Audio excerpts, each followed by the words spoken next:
Good evening, Zachariah Jackson, BASA News. We're here in Newark at Ali Muslim Gym with Ali Muslim, and of course I'm going to introduce the family. I'm going to introduce those that open the door for us to come in. So it's only appropriate that I introduce Ali Muslim and Mutai. These are the two people that Street Doctor brought me to about 18 months ago. Yes. He brought me, this was during the height of COVID, and I interviewed him downtown. And during the height of COVID, he said, I want you to talk to Ali Muslim Mutai, and they brought me over here. So we're back here. This right here is the second video that we're going to do in honor of Street Doctor.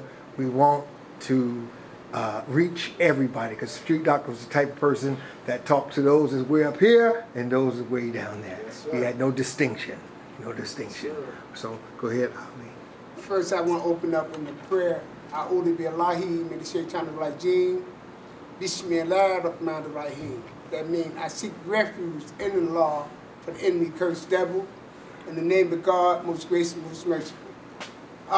It's so hard to talk about Street right now because, you know, me mentally, I got a lot of work to do. We can't just keep talking without no work.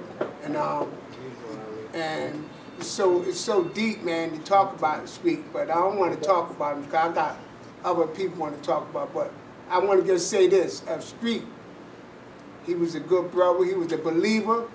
A lot of people was saying that, you know, hey, my brother's a Catholic. He was a believer to me, and y'all can say anything you want to say. He was a believer, and that's who I work with. I don't work with all Muslims all the time.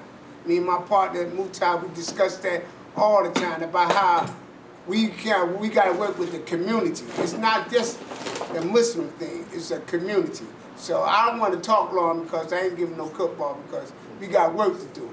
You go, my sister Tamika, you would love to say something? We are back with part two. We are back with part two because when we did part one, everybody wasn't here. So now we have more of Street's hand-picked children to give their expressions, those that are going to express about how we felt about Street. Like I said, the last video, he was our father, and he handpicked each and every one of us to help him with his mission to redirect misguided youth. So I'm going to pass the mic over because we spoke already. So we have his grandson, Marquise Lewis, who's here representing the youth. We have Amani Shakur, his son, who is here. Amani was out the box. Amani showed up to do whatever needed to be done, whether it was boxing. He was just an activist for real. And we have our CEO behind me, Alameen Scarborough. And on the phone, we have our administrator, Abdul Muhammad. So everybody's here. Everybody is here to show their love, their expression. Right now, we are hurt, but we know that Street would want us to continue what he started with us some years ago. So we're going to move with God. Marquise, start it off. Sure. My name is Marquise Lewis. And I'm blessed to be one of the young people who the Street Doctor handpicked to lead the youth movement when he was looking for someone to really be the voice of the youth. How old you are? I was only 16 years old. It was me and Sharita Williams, but she had 3 young boys who, if you saw Street, you saw them. Mm-hmm. And it was myself, it was Ray Vaughan, and it was Yusef Shabazz. Yusef Shabazz went along and be with the Lord. He gained his wings, but we was his 3 young boys who, you know, we was everywhere with him. And any funeral, we was at any vigil, and you know, the Street Doctor was that father to us. The world knew him as the Street Doctor, but I know him as Pop. That was Pop to me. He was there when I needed him in school, when I needed some advice, he was there. When I wanted to make major decisions in my life, he was there, you know, and he took time out for each and every one of us. And he picked us because he saw something in us that, you know, some of us didn't even see in ourselves, you know, and he's going to be missed. I love him. It's not a day that's going to go by where I'm not going to think about him And somebody said something interesting. Somebody said, I hope that the next street doctor be treated better. And Come on. Can I please correct that? Go ahead, The Marquise. street doctor was the teacher, and all of us, he made street doctors. We That all are a part of what the village he helped build. We are an extension of him. So he already built street doctors. We are all street baby street doctors. And his legacy will live on because it's going to live on through us. You know, people want to know, if they don't know, who the street doctor is and what he meant to the city of Newark. And that's why we're going to make sure that they realize when that day come and we put him in the ground, that this is just the beginning of his legacy. Right. And now for me, Amani Shakur, for me, street doctor, I was prepared to leave Northern State Prison. And street was like, we get out there.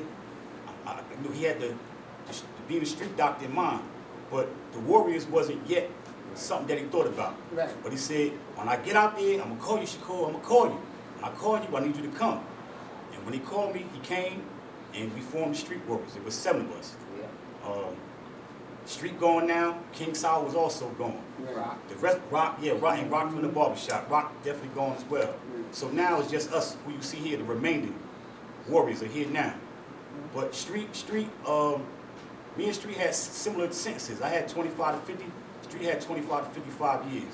So I was coming home under sentence reconsideration under New Jersey Court Rule 32110B. And when I got granted my release, I gave Street my brief.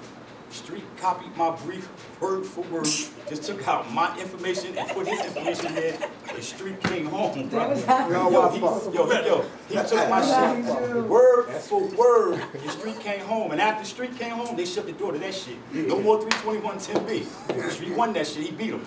You know what I'm saying? He beat them, he beat their ass. So that's one of my fondest memories of Street, man. We left him down Northern State Prison, and I looked up, he was right out here with me. Tony, you went. This is for Abdul. So we get ready to bring Abdul Muhammad. We spoke on the first one. We're going to let you close No, off. don't worry about it. But I'm bringing Abdul Muhammad so that you can hear him express his expressions on his father, Earl Best, the street doctor. You got it, Muhammad. First and foremost, giving all praise and thanks to our ancestors, all those that fought, bled, and died to leave a legacy for us. You can hear me? Yes. Yeah, we hear you. Street doctor is now an ancestor among our ancestors. We need to pay homage to that. We will continue to pay homage to that. And his legacy, his life, his times will continue to live on through each and every one of us. All the struggle, all the pain that each and every one of us went through with him, and the pain that he went through by himself, is no more. So you have a lot to be thankful for. Everybody that's sitting in that room. I have many stories of street doctor, many testimonies that I can convey to you and say on behalf of street doctor. But I want to say this here, that this moment right here feels like DMX moment.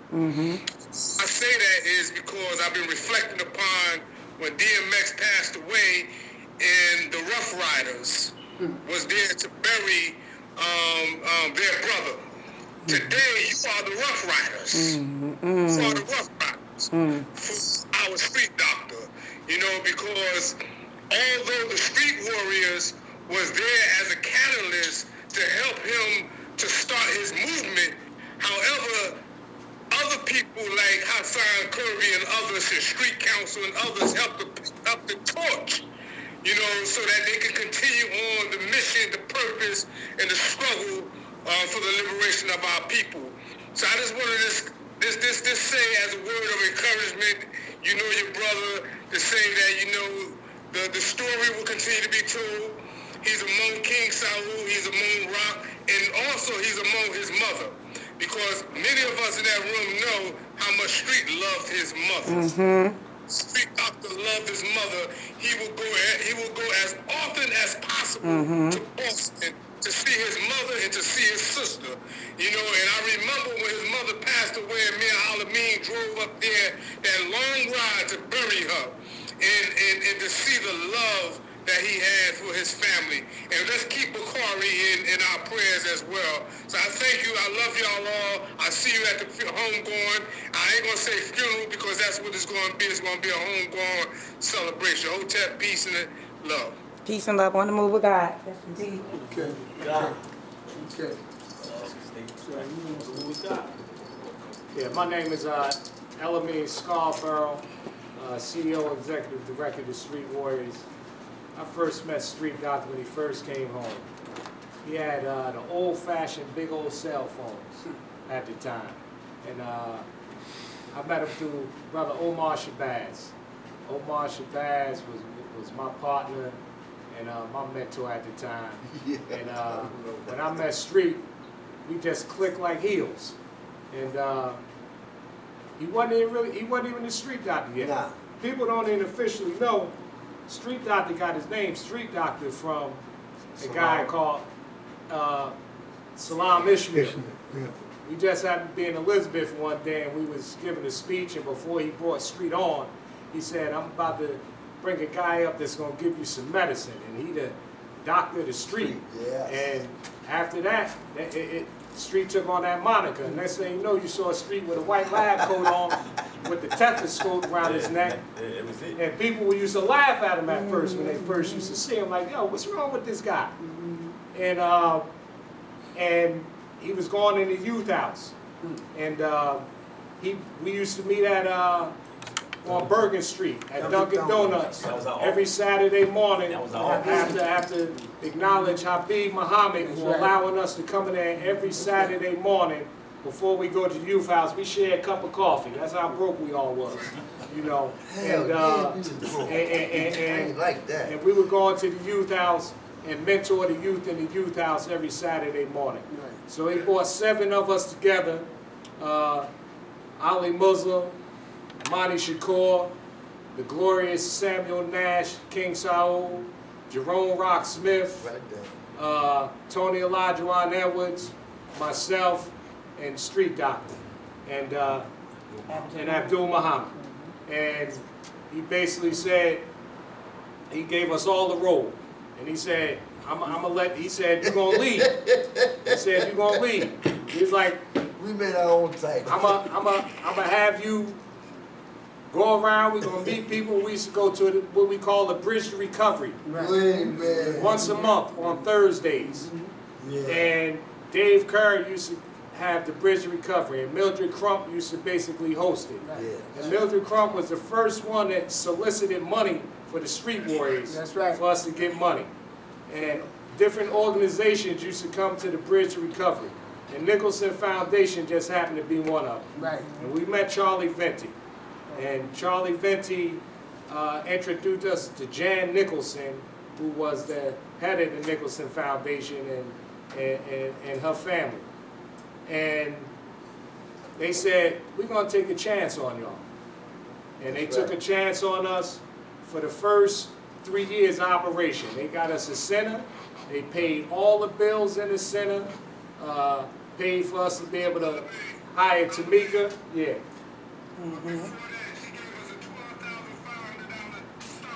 Yeah.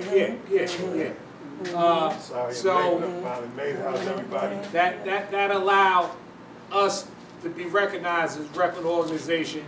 Then we began to get grants, whether it was from the JJC, whether it was from the CDB block grants from the city, whether it was from Joey D from the county, whether it was from North Public Schools. Marion Bolden gave us an opportunity to go into North Public Schools and mentor, and we bring our life skills management program in. We got the Prudential Center. When they built the Prudential Center, we got a concession stand in the Prudential Center, be able to show our youth customer service training. We had PITS, which was our Peace in the Street summer program. We basically had a plethora of programs to deal with. We had ex-offenders coming home, helping them get their license, because usually when they release you from prison back then, they ain't give you no ID.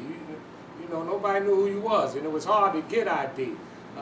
Getting youth back in school, we dealt with Planned Parenthood to deal with our youth about safe sex and protecting yourself and not having kids before you need to have kids. So street was in the forefront of change. And Street used to always say the prophet doesn't get recognized in his own home. And the reason why he used to say that is because they say they appreciated Street North, but it was a lot of backbiting. They thought Street was a con artist. Yeah. But Street was a con artist. He was a con artist for the people. Yes. He was a con artist for the downtrodden. Yes. He was a con artist for the less fortunate. He was a con artist for those who didn't have a voice. He was a con artist for those who were poverty stricken. You know, he was definitely a Robin Hood. He would give from the rich, take from the poor. That's right. I can't forget Jim. Jim gave us money to be able to get our street warrior jackets. He bought Street a car, you know, so Street could get around, so Street could go to reach all the places he needed to reach. So although we had an on-site facility, and the purpose of the on-site facility is because gang banging was at an all-time high. We wanted a neutral location for them to be able to come and don't have to worry about violence. But we also was community-based. Community-based meaning we went to all the housing projects throughout the city of Newark, and we knew the first way to get them. I would go get a bunch of pizza or some chicken, and we get some dollar bills, and we come up in there, that get their attention. But that was for us to be able to give them that message. I think we probably was the first organization of men wearing suits and ties to help change the mindset of the youth to understand that you don't have to look like a thug to be appreciated and to be accepted. That is all in your mindset. So our whole goal, as I stated, when we created Street Warriors, the motto was to redirect misguided youth and to change the mindset. Street did a plethora of things throughout the city, and he never denied anybody. If you listen to Street Doctor's message, if you call his phone right now, it'll say, "Thank you for calling the Street Doctor. Don't have to worry about dialing 1 for Kathy and then wait for the soft music to come on." You know, Street Doctor was the type of guy, when you came to see him, he wasn't asking for your driver's license, what's your social security number, where your birth certificate at. If you needed some help, you was getting help. Whereas those other entities throughout the city who say that they provide services, if you don't have all your documentation, you're not getting no services. You know, whenever we would have events and any food we would have left over, Street tell me, open up my truck, put the food in the back of the truck, we go down Penn Station and give out the food to the homeless. Street would give them food, clothes, money, you know, and just counsel them. So I'm quite sure for Street Homegrown Service, it is going to be a reflection of the type of man that he was and the people that he touched throughout this city. And not just throughout this city, but wherever Street went. Wherever Street went, he touched you. He had that magnetic personality that you would gravitate to him, because he could meet you on any level. Even though he had no formal education, Street read a book a day for 10 years while he was in solitary confinement. So Street could talk to you about psychology, tell you about Socrates, Freud, Skinner, Jung. You know, you'd be amazed at how smart he was. Yes. He may not always articulated it right or said the right words, but he knew exactly what he was talking about. That's right. So I'm going to leave it on that note. He definitely going to be greatly missed. I must say the last time I saw him, because we all know Street loved money. And we couldn't physically actually get to him. We had to look at him through a window, and I pulled out some money. Money? And first thing Street was like, Money? bring it here. Money? Bring it here. I said, Street, you can't go nowhere. What you going to do with the money? But Street didn't care. Whenever I would call him on the phone, he barely could talk. But they're like, I need money. I need money. So definitely, so Street was about money, but 90% of the money Street got, he'd give it away. You know, people thought He go to Atlantic City. He gonna spend a little in Atlantic City, but before he go to Atlantic City, you best believe he gonna give out a lot of money before he go, because he felt like, especially in Newark, we have a high poverty rate. Yes. A lot of individuals. It's hard to talk to somebody or help somebody when their stomach growling and they don't know where their next meal coming from. They ain't trying to hear advice. They trying to hear how you gonna help me right now in this moment. The street will help you right there in that moment. If he couldn't help you, he gonna send you somewhere where you gonna get some help. What he said? Peace, family. Peace, Peace, family. family. What he said, Donna could say would stop a child from getting murdered. All right, y'all. We're going to keep this going, but right now, this was just a moment for us to have a moment to be able to express ourselves for street.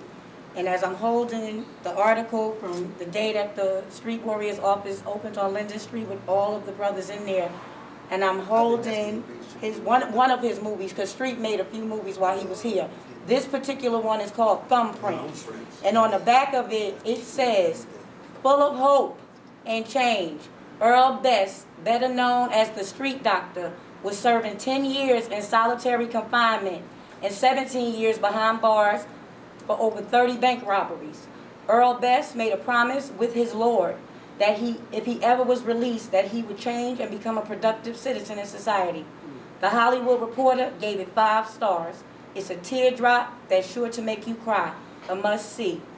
We know Street is watching us from wherever God got us, but this is his thumbprint that he left for the world to remember him, and we are here to make sure that his mission continues to go forward. Peace, family. Peace, family. Peace, family. Well, first I want to say, I don't want to say nothing too much because I get so emotional, because Street is really my brother, and I'm going through a lot now. My brother going through the same thing with Street going through, so I'm dealing with 2 issues. But first, this issue here is really strong because I run the boxer club at 308-310 Clinton Place. Me and my partner Mutai. And we going through the same thing what Street was going through. We need help. We need help. We need help. And every time I turn around, people say they're going to do some things, they never come. Like they was doing to my brother Street. But let me just say this. We cannot stop now. Cannot stop now. And my partner, I'm just going to bring my partner Mutai, make me say a few words, because what wonderful him, I'll be back on the street. Mutai? Step to the forefront. I love the mission that my partner brought me up, the beating Core and the brothers, and Kurt was got us some money for boxing and all this stuff. But the mission is to be completed by his disciples. You know what I mean? They're all a product of Street. I came in with Ali, wanted to open up a boxing gym. Everybody started talking to me about this Muslim brother. Ain't I Muslim? I said, yeah, I'm Muslim, but I don't do Muslim. I do believers. You know what I mean? It's the difference between a Muslim and a believer. These are believers, right? These are people who came out of the rut, prison time, drug addicts, all that. We was all that. And now we're out to stop the gang violence and the different things like that.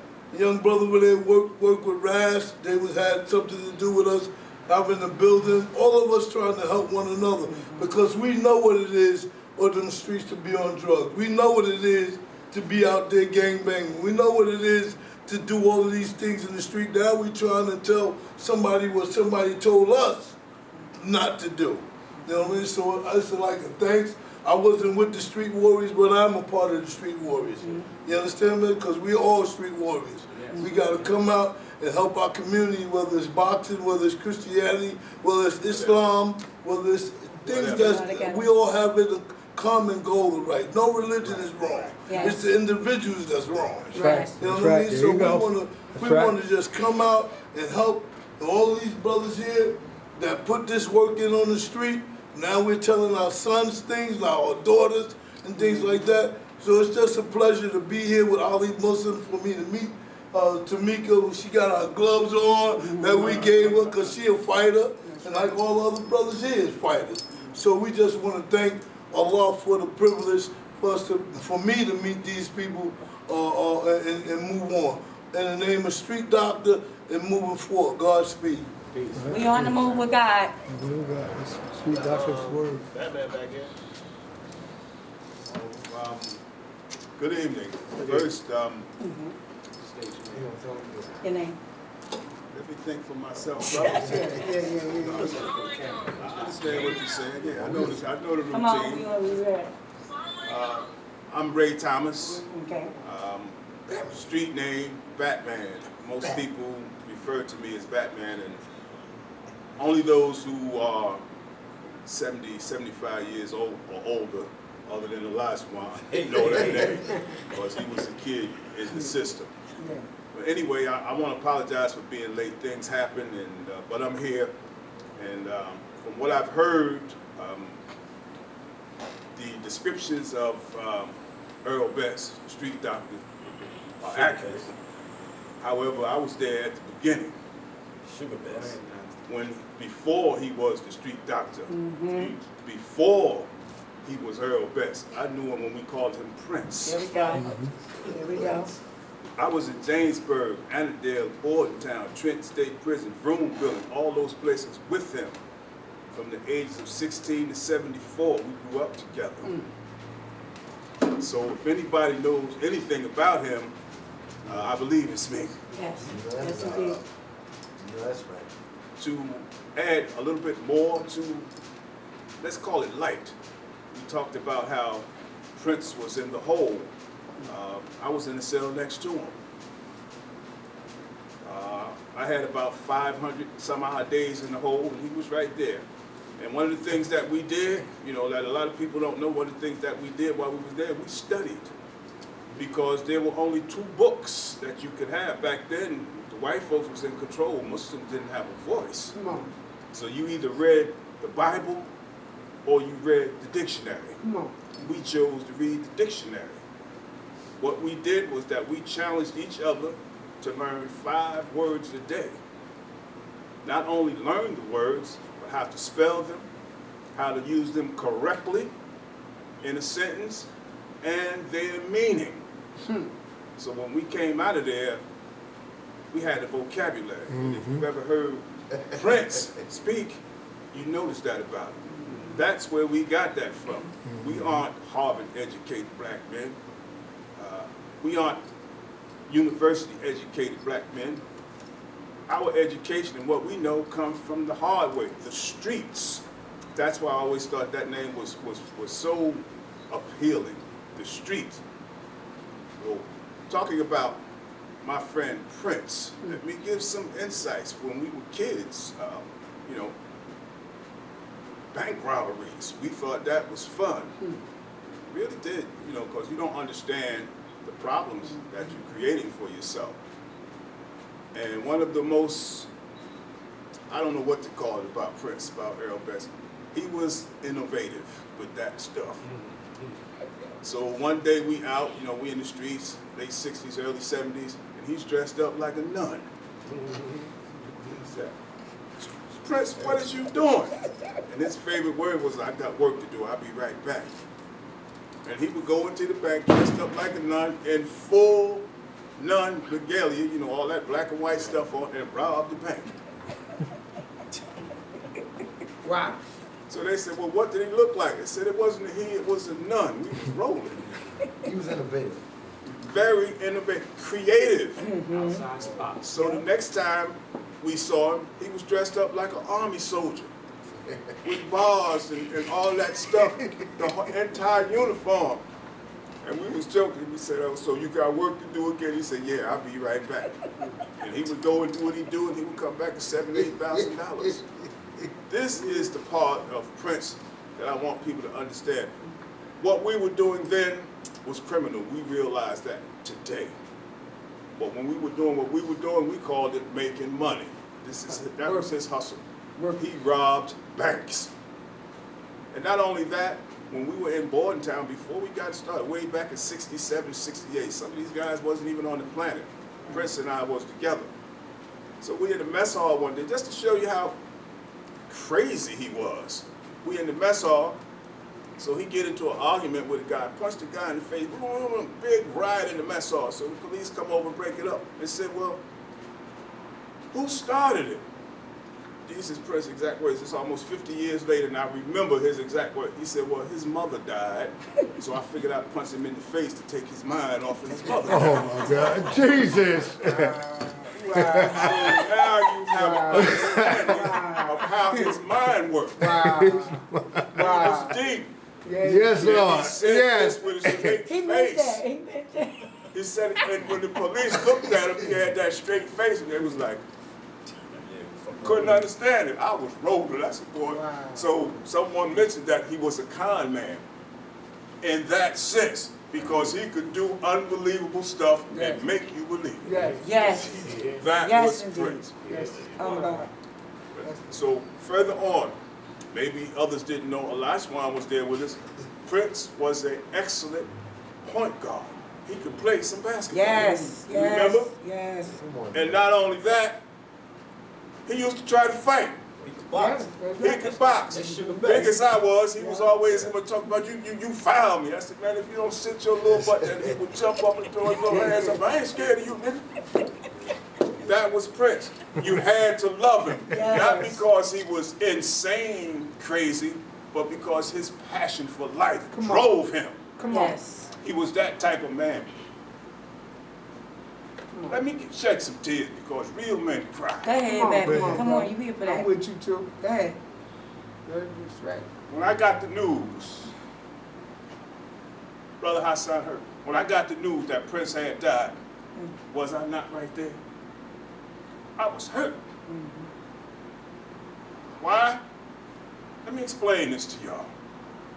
We are made, all of us are made from the same fabric. That's right. And when someone dies, that fabric is cut. And it could never be put together again. A piece is missing, man. Yeah. Yes. Yes. Go ahead, brother. A piece is missing. Yes. Yes. So you feel that. And anyone who says they don't ain't a part of us. Come on. That's right. Come on. That's That what I'm part. saying. Make it That's clear. what I'm saying. Make it clear. So what I'm that's saying. how I knew Earl best. We were on Prince Street together. And back then, in the 50s, the late, say 56, 57, you didn't have to go downtown to Mulberry Street because everything was right there. You know, the Jewish people were right there. And even though we were kids, we ate. And by that, I mean we stole everything. We stole. And we would take stuff home because then we were extremely poor. You know, we had what they called railroad apartments, 6 rooms, cold water flats, and you could look from the kitchen to the bedroom straight through. That's right. We survived that, man. That's right. We grew on. We survived that. We survived our 20s. People were saying that y'all ain't gonna make it to 21. Man, I'm almost 75. Go ahead. We survived Trenton State Prison. I don't know if y'all remember in January 1975, January 19, 1975, there was a shootout in Trenton State Prison, and we were right in the middle of it. We survived that, man. All of the diseases that they gave us, the needles that they sterilized us with, we survived it. That's right. And we're here to talk about it today. Now wrap up. Where does this strength come from? What is it about us that we could survive, that we made it this far in life? Because we had a job to do. I'm still here because my job is not done. Come on now. Prince's work is done. So to add on to that, he brought about some things in the streets that no one had thought about before. But now, his mantra, who is going to carry his message for him now? And what is it going to be? See, Street Warriors, he toned it down. What's next? You see? And I believe this is where I come in, because I'm one of those, and I say this in all modesty, but I've acquired a lot of wisdom over the years. And that's what I have to offer to things like, to people, groups like this here, to things that Street was doing. Because Street was you know, I listened to the interviews and things like that. He had his ways about doing things, but now it's time to move on to the next level. The people need to know what to do. And Right. by that I mean, what's the solution to our problem? Come on. That's where people like myself come in. And God willing, we're going to find a solution. We're going to give it to the people, and we're going to be all right. Thank you. Amen. Just want you to know you can take your time. We have a lot of tape. We don't know. Yeah, I don't know how you do Nah, that. we did the last one. This one just for y'all. This A just lot for of y'all. So now Come on. it's everybody can be collectively. re-interviewed again. Just keep You on, ready to keep it go? going. Don't matter. Come What on. about a conversation format? Go ahead. What happened now with how I met Street? Hey, well, as I told you before, my name is Tony Olajuwon. I'm the gang specialist for the city, for the Street Warriors, and also Coach Tony. You know, Coach Tony. yeah.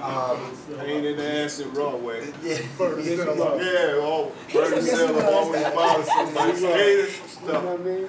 I'm not gonna go back. What I'm gonna do. I'm not going to even go back when we was in the penitentiary system.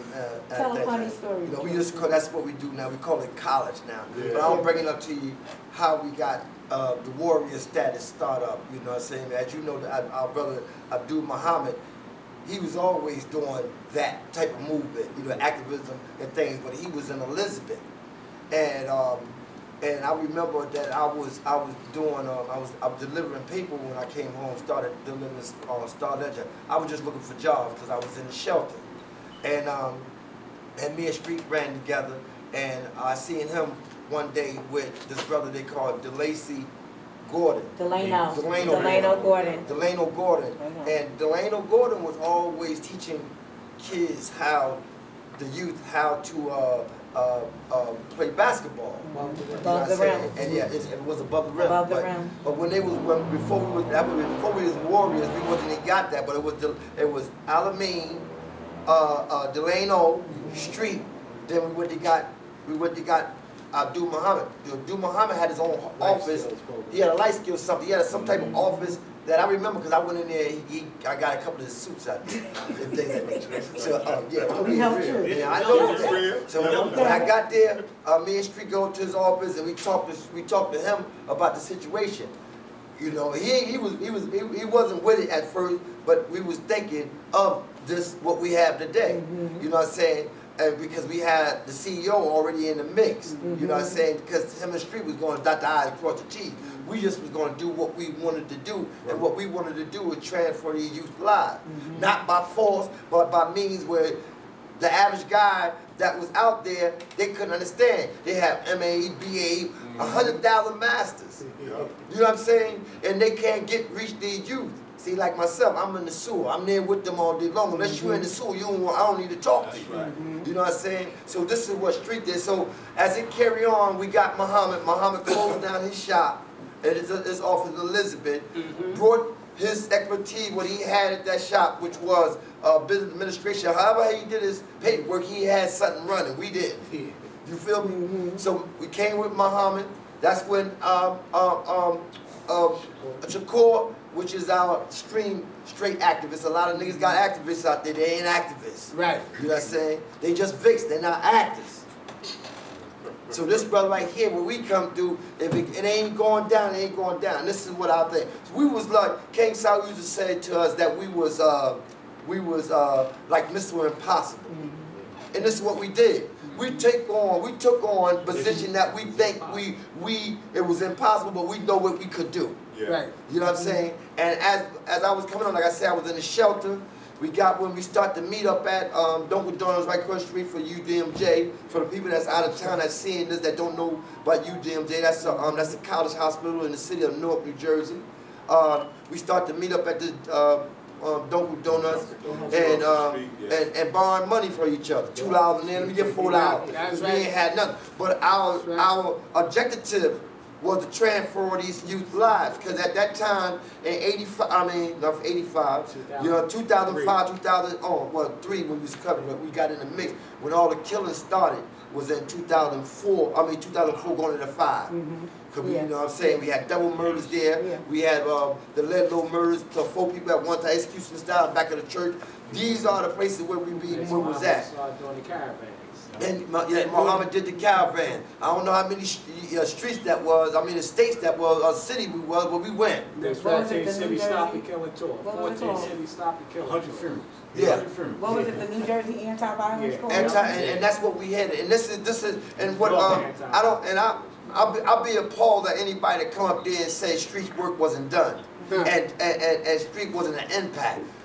We doing this because street was an impact. I know cats right now that doing good, bitch, because of street. I know women right now today that's in their apartment and can feed their kids because of street. And this is what we do. We don't come in and give you a problem. We come to solve the problem. Come on. And that's what you see here. You know what I'm saying? And Go ahead, Mom. Wait a minute, Muhammad, wait a minute. Let me bring you to the camera so they can hear you correctly. Go ahead. And let me add this here. Many of us was in relationships with women, and many of us was married. We lost our families. You know, as a result of the work that we was doing back then, people didn't believe in some of the things that we was doing. Said you need to get a 9 to 5, you need to get a job. You know, Alameen talked about early how Mildred Crump at Bridge Recovery would take her hat and send it around to those providers at Bridge Recovery meetings just to give us gas money and all that other stuff like that.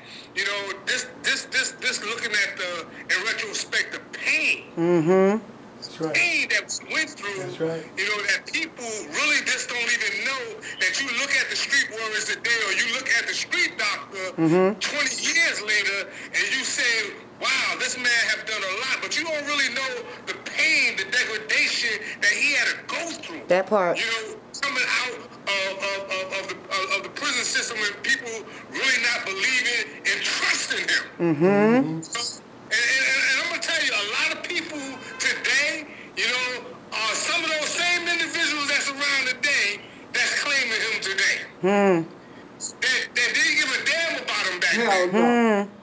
You know, but he had to go through the process. Yes. And we had to go through the process. Yes. Right? In order for us to be forged to be who we are today. That's because right. It's never been about the street warriors. It's never been about the street doctor. It's always about the mission. That part. Of our people. That's right, Muhammad. Going back to what we was talking about, you know what I'm saying? We brought 12 grassroots organizations together under one umbrella. Yep.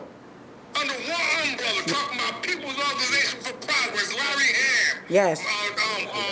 Salam Ishmael, United Youth Council. Reverend Ellis, New Black Panther Party. We brought all of those organizations together under one umbrella. Under one umbrella. And those brothers, and that's how the Newark Anti-Violence Coalition today came about, because it started under the Essex County Anti-Violence Coalition. So we gotta be honest. If we're gonna tell history and we're gonna let his legacy live, yes. It's a lot. And Hassan, you are challenged to carry on the mission, brother, because you have had his ear.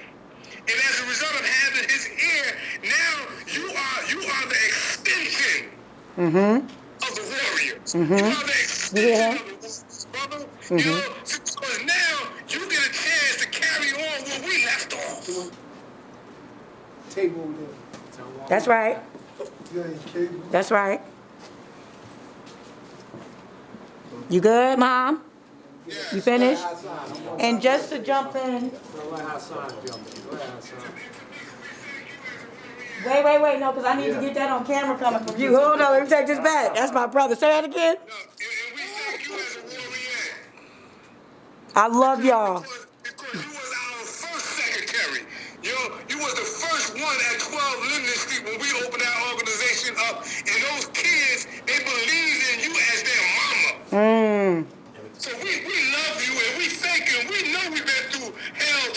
You know it. You know we have fought, bled, and died, and argued, fuss, and fight amongst of each other in those meetings. You know it. You, Still had love for each other. that's right, Muhammad. That's right, Muhammad. So I am going to jump in off of that, and then I'm going to pass it to Hassan. As the only female here right now for my brothers, I met Street Doctor and our CEO, Alameen, at 744 Broad Street, where the Nicholson Foundation had their office. I was there before the Nicholson Foundation had got there, so I ushered them in. So I got a chance to know who they were, what they were about. I worked for a nonprofit organization that gave out funding to blacks, Hispanics. We couldn't just go to the SBA to get a loan. You would have to come to my organization, GMBDC. We would dress it up, make it right, help you to get the money. Money. Remember, that's what Street needed, money to help him. So when they came to me with this idea, this dream, this mission from God that I felt and I believed, because I gave up my job. I didn't leave all the way at first because I still needed my money to be able to survive. But I trusted not in them, I trusted in God. I believed in them because I know everybody deserves a second chance. That's right. Before I worked at the office, maybe 2 or 3 years prior, I had been a victim of rape by 2 guys that I knew and grew up with. So I was asked the question, would I feel comfortable being the only female in the office with these men? And my right-handed guy from that day to this one, I can honestly say, we not ever had no situation where nobody said nothing about rape. I have never felt more comfortable than knowing that my brothers was around me. And I am that survivor to be able to say that you can't blame one man for another man's actions because everybody deserves a second chance. So I am honored for my brother Abdul because if anybody duked it out, it was me and him. Because we were the ones that were at the office trying to get it together. I was telling Alameen before we was waiting for everybody to get here, do y'all realize that Street told me we got to make sure this is right. So I had to come up with a logo. The hand with the big man over the little body with no face on it. Because Street didn't want a face about this because it wasn't about me, it wasn't about him, it wasn't about them. It was about the mission from God for us to redirect misguided youth. Right. So with this, and Coach Tony called me earlier, we created this. Sister Donna Kirkland created little awards that the brothers used to give out. Street would make you feel proud, like they told you. He would make you feel good about yourself. So he would give you this award, and it made you feel like you were an extension of the Street Warriors, like Abdul just said to Hassan, because he is an extension of us. That's right. But I felt like I had to jump in as the first female in the office. My title is Executive Secretary, the noise behind the boys, but I am the First Lady of Operations. Yes. All right. Once it started operating, I am the First Lady that helped us to operate because I believed in everything Street told me. That's right. So once I left half the way, I said, they need me all day. How we gonna do this? So I gave it up because I trusted in what we was doing. Why? Because of all of these posters that I'm seeing on the wall with the kids that came through, that Muhammad did see them respect me as their mother. Street had took them somewhere and everybody came back to the office one day and I'll never forget. It was about 17 of us getting on the bus. And everybody said, Ma, so the bus driver thought that I was all their children. But when they seen Street, he was daddy, pop. So he was everybody's father and grandfather. That's why all of this means something for us to be able to express ourselves about what Street meant to us, because all of us gave up something from ourselves, our lives. You heard Abdul say folks lost wives. Folks was going through stuff. We were young, but everybody was still focused on doing what Street told us to do because he was Prince, the drill sergeant. When he said M&I, it was on the move. So that's why we here now just expressing ourselves, but I just had to say that because of this Me Too movement that has gone straight left. And I've seen so many men, black men, white men, get caught up in a woman's scorn, bitter, angry feelings and emotions when folks forget where they played the part in whatever situation got set up. But then when they get upset, it's, oh no, I'm gonna destroy his life and I'm gonna do that and do that. The devil is a lie. We need our men. We need our men. Thank you. We can't do this by ourselves. Thank Our you. men need us. They can't do this by themselves. That's right. But we gotta get past, Each other, that's right. I can do this by myself. I couldn't do nothing without them. Right. They couldn't do nothing without me. We needed each other. That's right. That's why as a team, as a unit, we are family. That's right. We are Streets family. And as Streets family, we going forward. Whenever they used to do different speaking engagements, Alameen always started it off, peace family, to let you know, one, we was coming in peace, and two, we was family.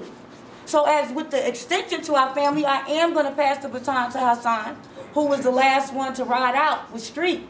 But I had to speak up just on behalf of the woman's perspective, because the Street Warriors were his disciples that became his warriors, but he needed the women to help push the men. So I'm still here because we still going forward with what Street said. And I must thank you. I must thank you because we need you. Okay? And I thank you for sharing because we needed that history for Prince outside of us. Yes. Okay? So with that, we just got to pay homage where homage is due. I want Hassan Kirby to share because he was on a journey with Street for the last ride. He was there to the end. So, I mean, I want him to be recognized for that because, you know, we as Street Warriors, again, we got to eat, we got to feed our families. So, when I decided, I said, Street, I'm burnt out. I can't do it no more, man.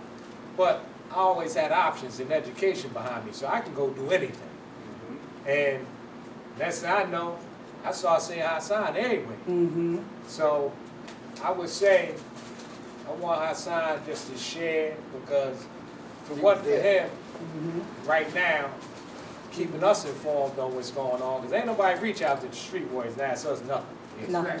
You know. Nothing. But Hassan is basically our liaison right now to everything that's going on in regards to Street, homecoming, and moving forward.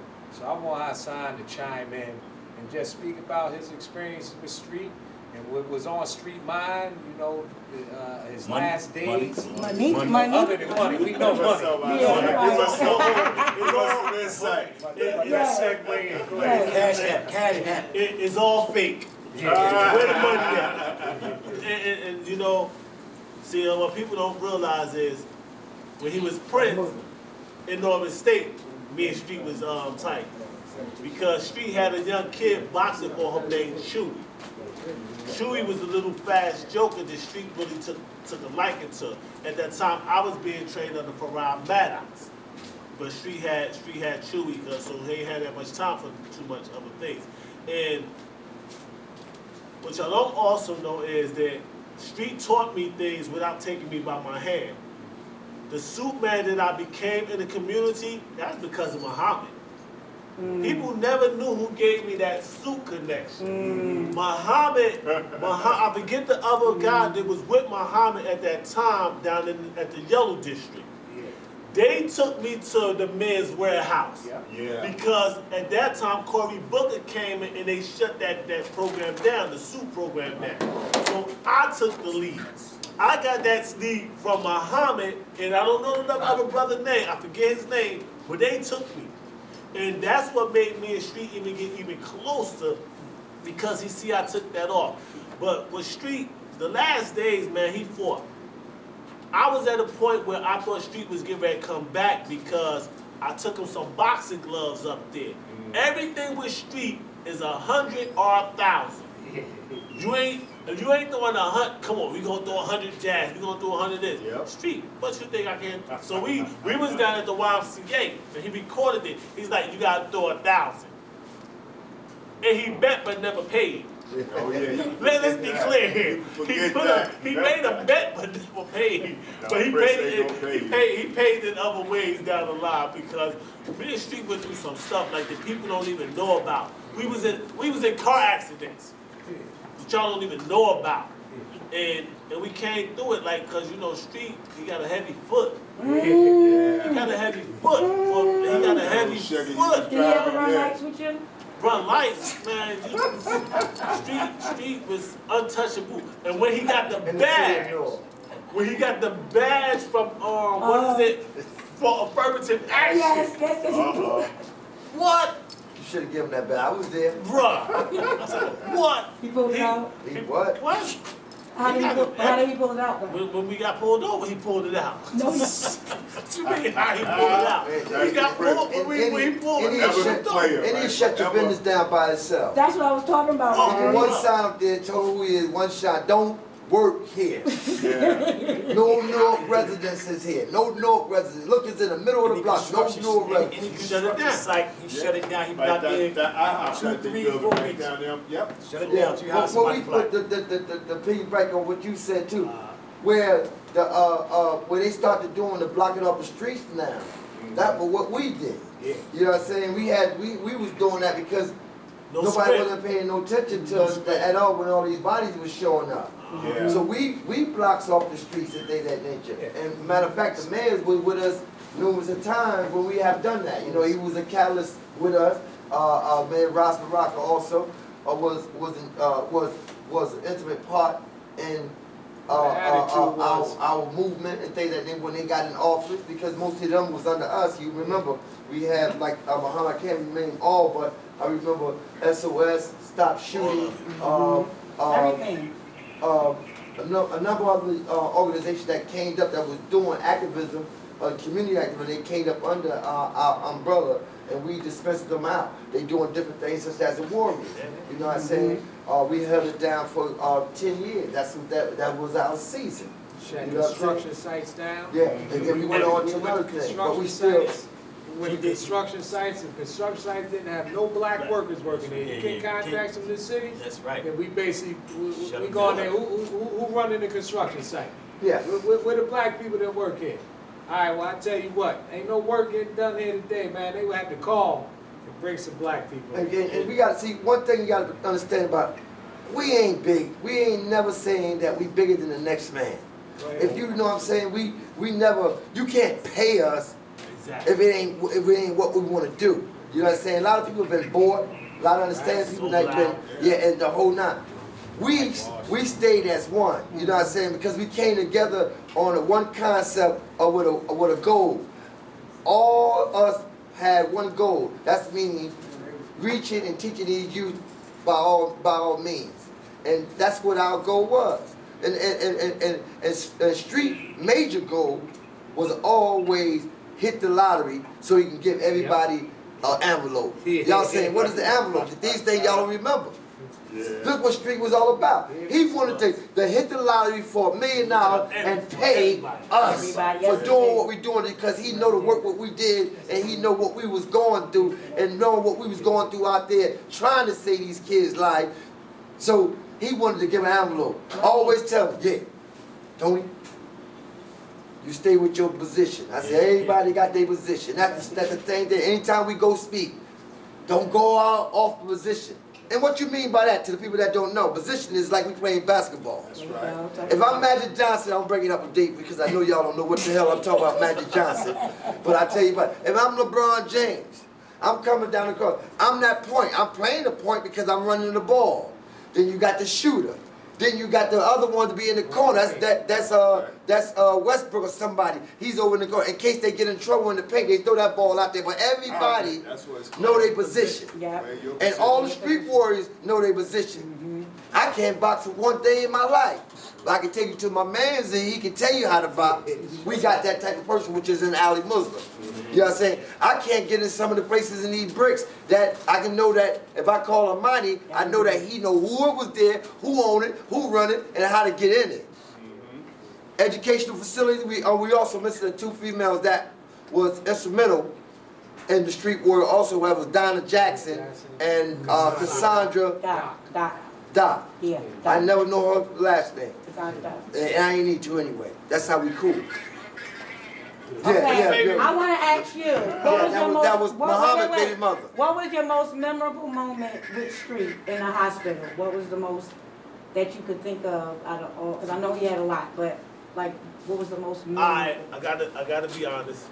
I was a cigarette smuggler. There we go. That's why I'm going to agree with that. That nigga was still smoking. Yes. And you know how Prince is. Don't even start that, man. Don't even start that. Bring it to him. Bring it. Always I gotta be honest. and then get mad at you. See, In a nursing home. I was not going to be the one to tell him no that he couldn't smoke. Come on. That part. It just wasn't going to happen. That's my man. You can't tell school. So I'm bringing him cigarettes in. The nurses in them wondering who bringing the stuff in. So they're thinking he got one of the nurses bringing the cigarettes in.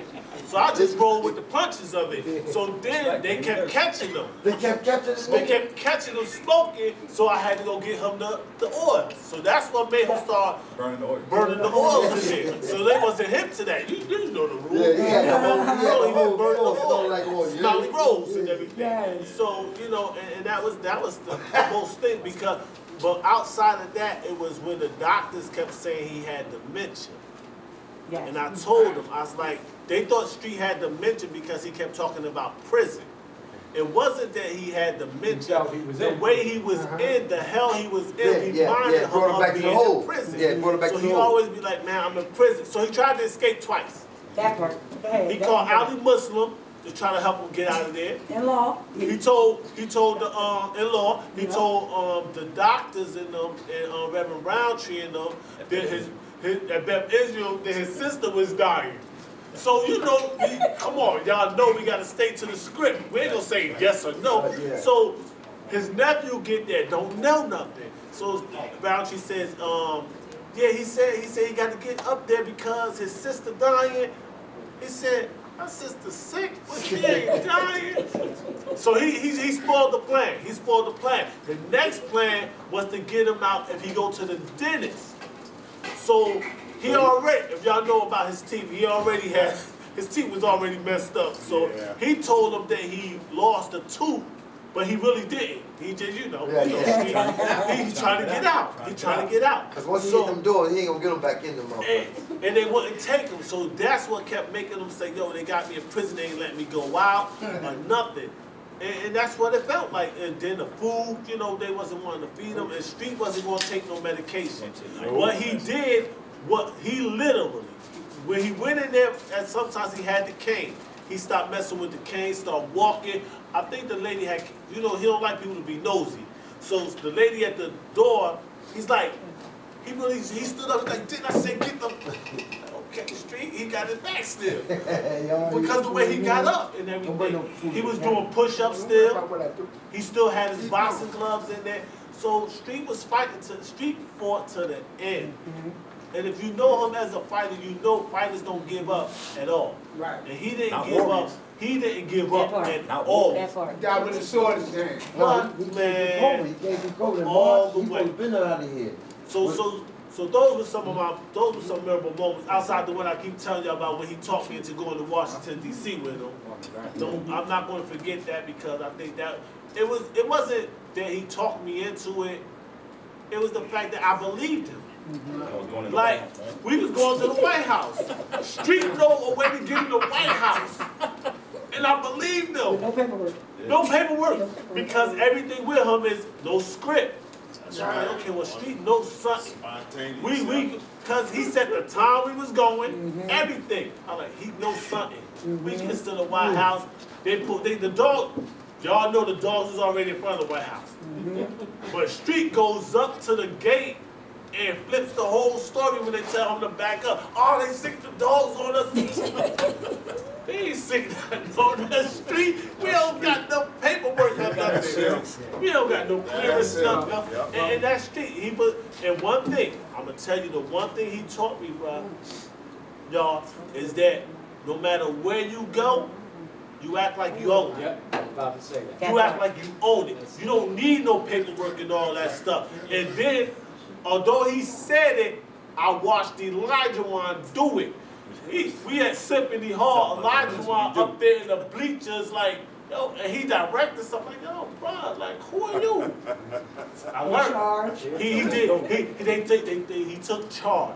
He didn't wait for somebody to tell her what to do. He took charge, and I'm pretty sure he gave all of us that. And in his last days, all Street ever wanted was money to help somebody else. Some of y'all came down to City Hall like in May and gave up money. Because we was trying to send him up there with his family so he could be in the hospital up there. But the doctors lied. The doctors lied and said they was going to take him over to the nursing home and give him chemo. So the family believed that. So we're in the hospital, so the money that we raised, it was literally about $1,600. Somebody was working there that he knew that needed some money for their rent. Street took the money and gave them. I'm like, come on, Street. I said, it away. But that's what he did. He looked out for people even when he was sick. And I'm not going to forget that, man. And the young brothers from the jungle, if anybody know where the jungle at, when we took them kids on a Believe in Yourself thing for that summer, up to the zoo, you should have seen them. Everybody know there's some hitters down there. But shooters and hitters, but they came, man. How did he get these kids to do this? So at his funeral, at his homegoing service, it's only gonna be fitting that I have a water bottle up there for y'all. So, you know, we can't not send home without having a water bottle. You right. Because that was his number one thing. He raised that money and he gave it to them kids. I witnessed it. He ain't put it in his pocket. He dumped that out, had the little kid with his little fingers getting up in there, pulling them dollars out. And he split that money up with them kids, man. He fed them kids to keep them from out here robbing. And that's what people don't see. Everything he done was to help somebody else that's going down the road of doing that. And you know his number one thing? Uniform. Yes. Uniform. He got the, oh, y'all remember when we marched on the port? Yeah. Oh yeah, I don't even know where he got. I had the fatigues on and the bullhorn with him. I don't even know where he got the fatigues from, but he got it. Yeah. And you know he got his hat to say Street Doctor Veteran. Yeah. I said, hold on, bruh. What war you was? The war in the street. He was on the war. For real. That part. But when the police in there was saluting him, they was like, thank you for serving. Thank you for serving. And Street like, yeah, you right. So every outfit, robbed the bank in that outfit. Bruh, every outfit that you seen, any uniform that was out here, Street had it. Doctor, military, officer, security guard, clown, none. And you know, his nephew was telling me that we was talking about that with Street before he passed too. His nephew was saying how when Street was out there and the cops had surrounded the area and Street had got the wig and got the little nephew to escape, walk right past the cops like that. So what you seen in that movie was real stuff when he got the wig on, looking like the nurse and stuff. That was That was really him. He wasn't many chameleon. disguises. That was the prince. And I don't know how they could think he was a lady though when you really look at Street. Well, see, you know, he But that was I don't Street. care what That it was was. Street. Going version. Yeah. Look that way, I'm going this way. diversion. But we gonna close out, Yeah. and I mean, because we could be all night sharing all the stories we have with Street. Like I said, one of the most unique men that we've ever known. And again, as Street would say, Funny as hell when he dances. yeah, we'd be remiss.